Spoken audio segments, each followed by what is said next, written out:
Vamos lá, pessoal. Com muito carinho estou aqui. Sou o professor Júlio César Sanches, advogado, escritor, especialista em regularização de imóveis, especialista, sim, em uso capião. Com muito carinho, quero que você domine o assunto, seja um especialista de verdade. A graduação deixa a desejar muito em relação ao uso capião. Nós aprendemos 3 espécies de uso capião, gente. 3 é muito pouco. Nós temos mais de 36 espécies de uso capião no Brasil. Mais de 3 procedimentos. Erros graves, erros processuais, né? O que tem de vídeo na internet, gente vendendo curso de regularização de imóveis, virou modinha agora, né? Muita gente agora vive de vender curso, só que não sabe nem o que está falando. Não sabe nem o que está falando, nem o que está fazendo. Não faz o que fala, não faz o que vende, é assustador. Então, presta atenção aqui na aula. Parabéns para você que está fazendo a pós-graduação de Direito Imobiliário comigo e parabéns para você que iniciou, que está fazendo a pós de uso capião. Tenho certeza que vai fazer a diferença na sua vida, tá bom? Vamos lá, quero conversar com você aqui. Vamos lá, pontos importantes aqui. Quando eu falo aqui das provas documentais na uso capião, nós temos que estudar processo civil. E para lembrar processo civil, nós temos que lembrar que nós temos duas provas. As primeiras provas que nós temos, de fato, são as provas documentais. E eu falo no plural mesmo. E o uso capião, normalmente, nós ganhamos através de provas documentais. As provas documentais são classificadas em processo civil como documental em sentido estrito. Tudo que é palpável, eu posso pegar, eu posso ver uma foto, um recibo, uma nota fiscal, contas de consumo, tudo bem que o processo é digital hoje. Mas vamos ter em mente que o processo é digital, o documento é PDF, mas eu posso imprimir. Se eu posso imprimir, eu posso pegar. E se eu estou vendo em PDF no computador, eu posso ver. Tudo que eu posso ver e posso pegar é palpável. Então é prova documental em sentido estrito. No uso capião, nós ganhamos as ações do uso capião com quais documentos, professor Júlio? Quais são os documentos que eu vou juntar numa ação do uso capião? Conta de energia, conta de água, notas fiscais, recibos, comprovantes de pagamento, contrato de prestação de serviço, cadastros, talvez um boletim de ocorrência que foi feito. Mas o boletim de ocorrência vai tirar minha posse mais pacífica, né? Uma bobagem. Já aprendemos aqui na nossa pós-graduação que, de fato, só perdemos a posse mais pacífica quando existe uma ação petitória ou possessória, não em andamento, mas com o seu devido trânsito julgado. Não é um boletim de ocorrência, não é uma notificação judicial, extrajudicial, que vai fazer o seu cliente perder a posse mais pacífica, tá? Então cuidado com isso, cuidado com essas informações erradas na internet, hein? Vamos lá. Ponto importante também. Eu consigo com fotos, imagens, tudo isso é prova documental, tá? Em sentido estrito. Eu ganho normalmente um processo de uso capião através de prova documental no sentido estrito. Pericial sempre vai ter no uso capião. A ideia é que o juiz federal, não é tão comum ter o uso capião na Justiça Federal, mas tem, e o juiz estadual, que é mais comum, ela tem sim que convocar um perito, né, um topógrafo que vai fazer a topografia. Mesmo que eu tenha juntado isso no processo, que a regra é juntar isso no processo. Lembrando que a planta e o melhor descritivo eu acho sempre no cartório, arquivado, no cartório de imóveis. Se eu não achar no cartório arquivado, eu vou achar na prefeitura. Quando eu não acho na prefeitura ou a quem ela delegue, eu vou ter que fazer uma planta e melhor descritivo, nova, né, para juntar. Quando eu acho, mesmo sendo antiga, mesmo sendo velha, eu posso juntar. Essa é uma vantagem do uso capião judicial, porque a planta, o menor descritivo, pode ser antigo, porque depois vai ter uma perícia. No uso capião extrajudicial, aquele feito no cartório, não dá para fazer isso. Eu já tenho que ter uma planta nova, né? Por isso, o custo no uso capião extrajudicial ele acaba sendo maior, porque eu tenho que ter os documentos totalmente atualizados, diferente do uso capião extrajudicial, que eu posso pedir até a perícia antecipada, antecipação da perícia topográfica, tá?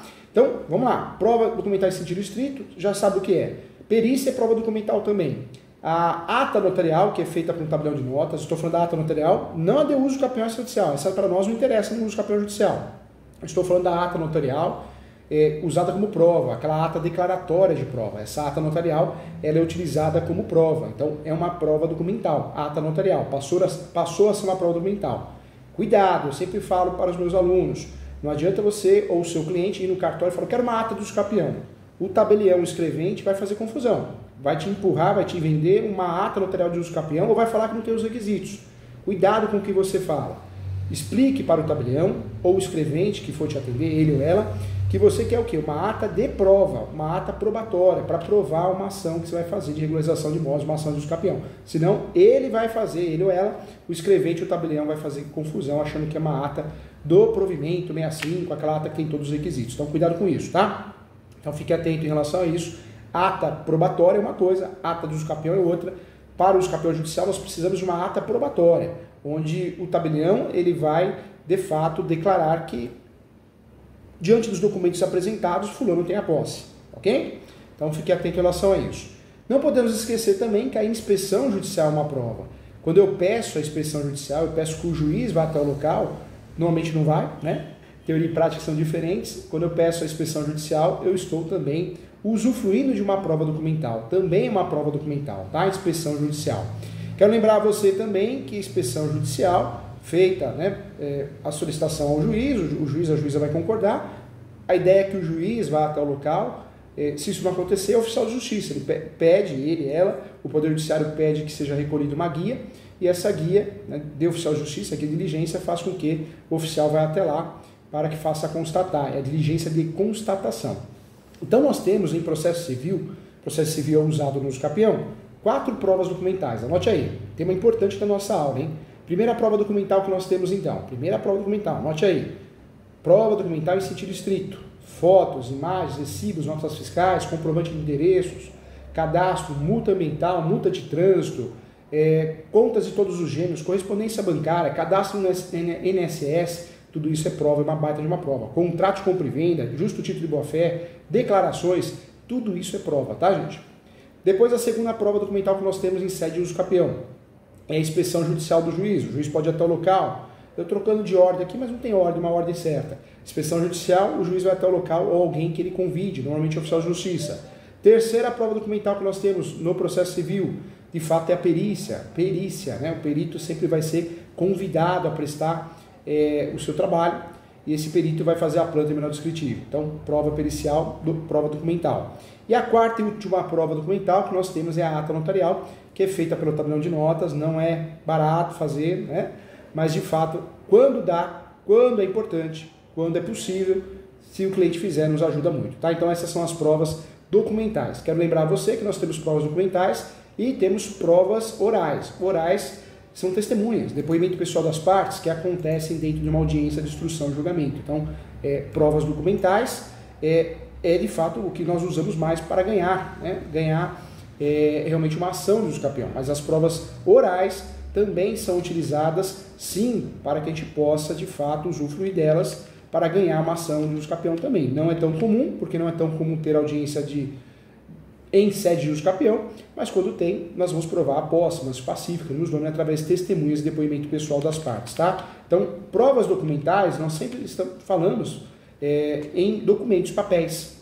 Isso são provas documentais. O CPC trabalha muito bem essas provas documentais e trouxe a novidade que até então não existia, que é a ata notarial, né? Nós não tínhamos a ata notarial como prova documental e hoje, de fato, ela é reconhecida. Avançando sobre o campo das provas, eu quero abordar com você que a prova documental que fora, né, de fato, estritamente criticada no passado, porque a ata notarial jurisprudencialmente era considerada a prova e na lei não tinha isso, no código. Hoje nós temos a resolução disso. Quando você perceber que a situação é uma situação que você precisa de um respaldo legal, o código te ajuda nesse sentido. O código atual, o novo CPC, nós temos sim os artigos que vão tratar das provas documentais. Então, anota aí, do artigo 405 até o 438. Anotou? 405 até o 438. Muito embora também no novo CPC a prova continue sendo valorizada livremente pelo magistrado, desde que faça, né, motivadamente, o sistema de livre convencimento continua, livre convencimento motivado. Então também anote aí a leitura do artigo 131 do Código de Processo Civil. O artigo que nos interessa também é o 371. Esse artigo esclarece o quê? Que não se adota no Brasil há tempos sistema algum de prova tarifada, né? Então não se adota, no qual a lei estabelece previamente o valor de cada meio de prova. Então mudou bastante o sistema ficou mais didático. A prova documental na prática ela é culturalmente muito utilizada e muito valorizada, né? Nós sabemos disso. A audiência de instrução e julgamento, muitas vezes o advogado ele instrui, né, a testemunha, o depoimento das partes, então por isso é muito valorizada a prova documental. Isso porque o documento é algo consolidado, né? Seguro, consistente, por isso no uso capião normalmente nós usamos as provas documentais com muito mais facilidade. Sobre as novidades trazidas pelo novo CPC, o CPC 2015, eu quero destacar para você que uma breve conversa, posso trazer 3 tópicos importantes. A arguição de falsidade de documento, ou a arguição de falsidade documental, isso pode ser alegado em uso capião, sempre. A juntada de documentos novos no processo, eu posso juntar documentos novos até o recurso de apelação, e no decorrer do processo eu posso juntar documentos novos, fazer uma petição de juntada, e também a utilização de documentos eletrônicos. Hoje não dá uma aula, né, de alto nível, não dá para a gente deixar de falar de documentos eletrônicos, é uma realidade, o próprio PDF, WhatsApp, né, declarações no Facebook, Instagram, Message, então, e-mails, então não dá para deixar de lado também. Isso também faz prova da posse e faz prova dos requisitos. Lembrando que as provas documentais nós temos que provar o que no uso capião? Posse qualificada, seja direta, indireta ou alternada. Temos que provar também que a posse é mansa e pacífica e o ônibus domini. Posse mansa e pacífica nós provamos, sim, em provas documentais, são as certidões de distribuidor civil da esfera estadual e da esfera federal. Também trago para você, diante do que nós falamos aqui, a arguição de falsidade documental, ela deverá ser suscitada na contestação de uso capião, na réplica ou no prazo de 15 dias, também contado a partir da intimação da juntada aos autos do documento que foi juntado, conforme o artigo 430, caput, do Código de Processo Civil.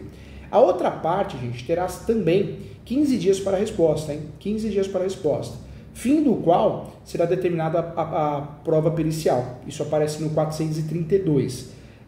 Quero trazer para você que o Código evita-se, né, assim, a criação de incidentes processuais desnecessários, como ocorre, né, como pode ocorrer, como ocorrerá também com a alegação de competência relativa, também agora no CPC atual, agora a ser suscitada também preliminar da contestação. Isso aparece no artigo 337 do Código. Além disso, gente, a falsidade no uso capião, a falsidade documental, ela será resolvida como questão incidental, salvo se a parte requerer que o juiz a decida como questão principal, ocasião na qual constará do dispositivo da sentença e fará coisa julgada material. Isso aparece no artigo 430 do Código de Processo Civil, parágrafo único, e também aparece no artigo 433, tá? Gente, é importante esclarecer também, nesse sentido, que não mais existirá ação declaratória incidental, tá? O CPC defende dessa forma, é a prática, isso é prática jurídica, prevista atualmente no artigo 5º do CPC.